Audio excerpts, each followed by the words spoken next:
नमस्कार, मैं संदीप शर्मा और आप देख रहे हैं ग्लोबल भारत टीवी। दोस्तों, 1947 में भारत से पाकिस्तान अलग होता है। उसके बाद पूर्वी पाकिस्तान वाला हिस्सा भारत के पश्चिम बंगाल से सटा हुआ था। पाकिस्तानी हुकूमत अपने ही लोगों पर ये कहकर क्रूरता करती कि ये सच्चे मुसलमान नहीं हैं, ये भारतीय हैं।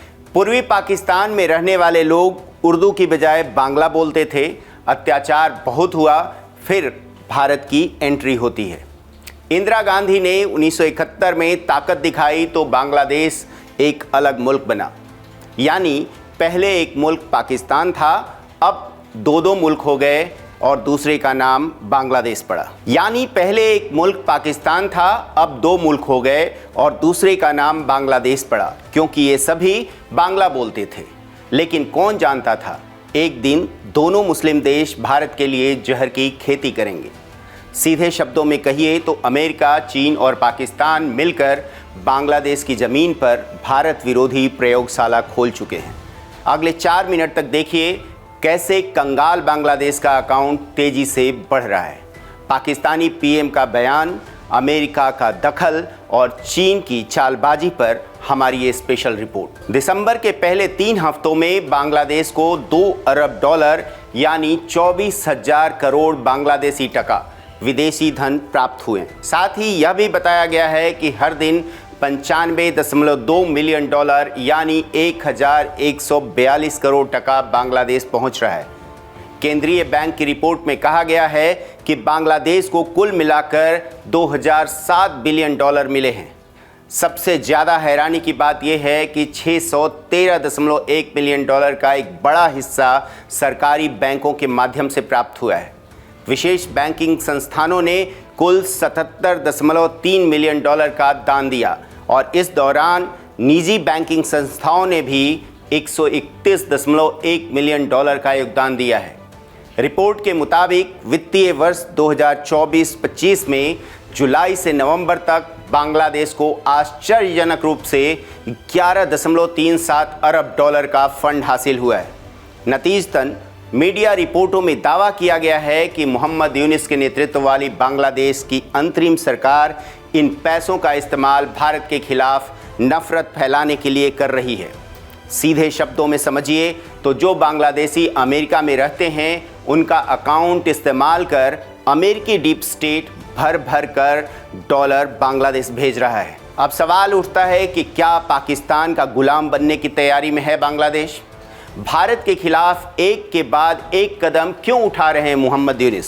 मिस्र में आयोजित एक सम्मेलन के दौरान पाकिस्तान के प्रधानमंत्री शहबाज शरीफ और मोहम्मद यूनिस के बीच हाल ही में एक बैठक हुई। बाद में पता चला कि बांग्लादेश को लेकर इस्लामाबाद में बंद दरवाज़ों के पीछे तेज रणनीतिक और नीतिगत योजनाएं बनाई जा रही हैं। पता चला है कि ये कोशिशें असल में 5 अगस्त को ही शुरू हो गई थी, जब शेख हसीना भागकर भारत पहुंची थी और उसी दिन पाकिस्तान के उच्चायुक्त ने अलग अलग मौक़ों पर एंटी इंडिया नेता रही बेगम खालिदा जिया की बीएनपी पार्टी के नेताओं और बांग्लादेश की अंतरिम सरकार के मुख्य सलाहकार से मुलाकात करनी शुरू कर दी थी।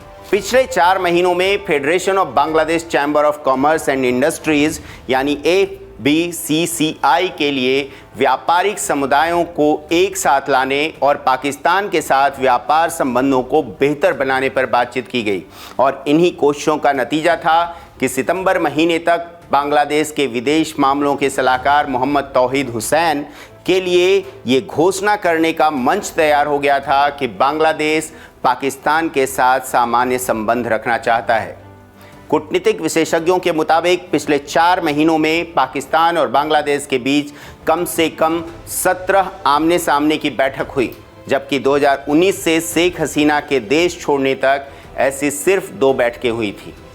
रिपोर्ट्स के मुताबिक शहबाज शरीफ और मोहम्मद यूनिस के बीच जब बैठक हुई, उस वक्त मोहम्मद यूनिस ने 1971 की लड़ाई के बाद दोनों देशों के बीच जिन मुद्दों पर खटास रहा है उन्हें सुलझाने में दिलचस्पी दिखाई है।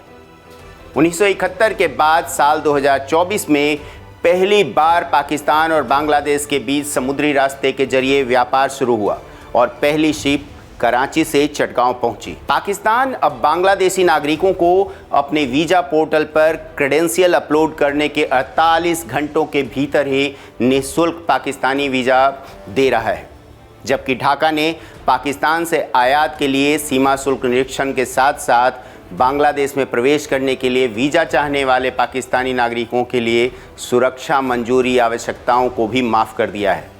ये भारत के खिलाफ सीधा खतरा है, क्योंकि अब कोई भी पाकिस्तानी नागरिक सीधे बांग्लादेश जा सकता है और इसका फ़ायदा आतंकवादी उठा सकते हैं। इसके अलावा हमारी जानकारी के मुताबिक बांग्लादेश और पाकिस्तान के बीच अब डायरेक्ट फ़्लाइट सर्विस भी शुरू हो सकती है और डायरेक्ट फ़्लाइट की संभावना पर दोनों देशों के बीच जल्द ही बातचीत शुरू होने वाली है। एक्सपर्ट का मानना है कि अब बांग्लादेशी छात्रों के लिए पाकिस्तान शिक्षा का नया ठिकाना होगा और इस बात से किसी को हैरानी नहीं होनी चाहिए कि पाकिस्तान में किस तरह की खतरनाक शिक्षा दी जाती है। वहीं बांग्लादेशी प्रीमियर लीग के उद्घाटन समारोह में गायक राहत फ़तेह अली खान का परफॉर्म करना भी बताता है कि बांग्लादेश अब पाकिस्तान के लिए खुल चुका है।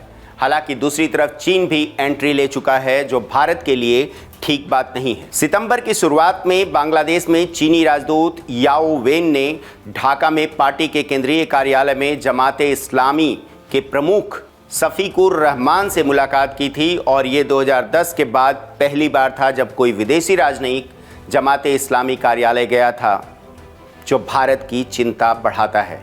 इस बैठक का नतीजा बीजिंग के लिए काफ़ी अच्छा रहा, क्योंकि इसके बाद ही ढाका में चीनी दूतावास ने 25 नवंबर को जमाते इस्लामी, हिफाजते इस्लाम बांग्लादेश, खिलाफत मजलिस, बांग्लादेश खिलाफत आंदोलन और निज़ाम इस्लाम पार्टी जैसे राजनीतिक दलों के नेताओं के लिए एक स्वागत समारोह की मेज़बानी करने के लिए अपने दरवाजे खोल दिए। वहीं खालिदा जिया की पार्टी बीएनपी के नेताओं ने 7 से 16 नवंबर तक बीजिंग में राजनयिक दल और सहयोग कार्यक्रम में भाग लिया। चीन ने सीधा बांग्लादेश को आयात निर्यात में भारी छूट दी है। कुल मिलाकर मामला ये हो गया है कि बांग्लादेश अब खुलकर भारत के खिलाफ खड़ा है और भारत के दुश्मनों के साथ गलबहियाँ कर रहा है। ऐसे में भारत को सतर्क रहने के साथ साथ अपनी ताकत दिखाने की भी ज़रूरत है, ताकि ब्लैकमेल करने वाली ऐसी ताकतों की हिम्मत और गुरूर दोनों को तोड़ा जा सके, जिसकी पूरी तैयारी है। बांग्लादेश भारत को आंख दिखाए उसके पहले नरेंद्र मोदी और पुतिन ने एक प्लान बनाया है।